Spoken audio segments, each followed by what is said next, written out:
first pallets go down, you're thinking, great, we've got started. But you're thinking, this is going to be it now for the next 6-7 weeks. You know, you're trying to work out that first ring, and it's a puzzle in itself, because you want to make sure it's right, it's the foundations. And if you look at their structure compared to any other structure, they're not the same.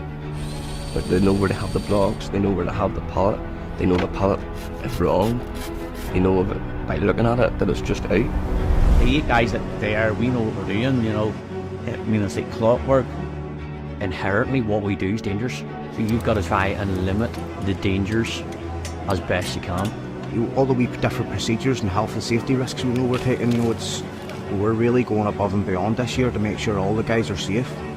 I was in the army before, I'd done 6 years in the army, 2 tours of Afghan.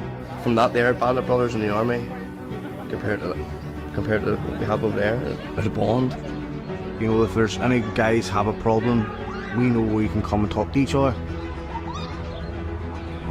The top part is the danger zone, because there's nowhere to put your hands, so you're having to put your arm around the block. What would happen if it was you that fell off? And you do think about them. The bonfire's never really out of your mind. It's always there. There was one stage where we did get up and some of the pallets started pushing down at the top. You know, the fire was cracking. One of the lads shot out and it got the other 2 worried. What's happening here? I never thought it would spread it as far as it did. I thought it would kind of just be like a Northern Ireland thing, maybe Scotland. This bonfire is getting followed throughout the world. Almost like the rock climbing. Yes.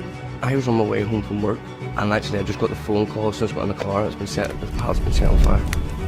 It wasn't until we came down, you know, down left at the school, where you seen the black smoke.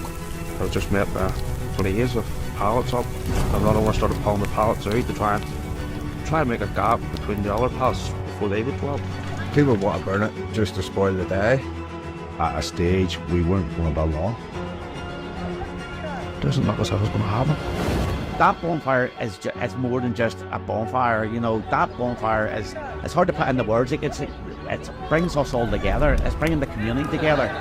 Craigie removed the flags last year. Ours is multicultural. It has been for the last many years. We want to welcome them, we want to bring them in, and we want them to enjoy the party atmosphere that we're trying to create. See the drive that these boys have up here to build that fire, it's crazy. 10 times what any other fire has, like 10 times. Wouldn't say obsessed, but well, maybe you could say obsessed. Yeah. If we have to beat our own record, we will, just to prove a point. Nobody can beat us at building bonfires. There was a bounty put on, it started off at £1,000 and then they put it up to 5,000, and I think at the end it was 10,000. Why they would want to burn it is beyond me, you know what I mean, because it's for everybody.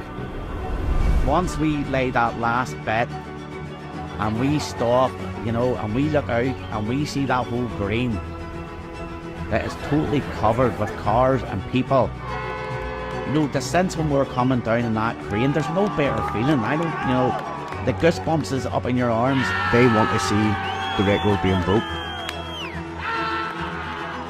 And the record being set here in Northern Ireland. Held it to the sky.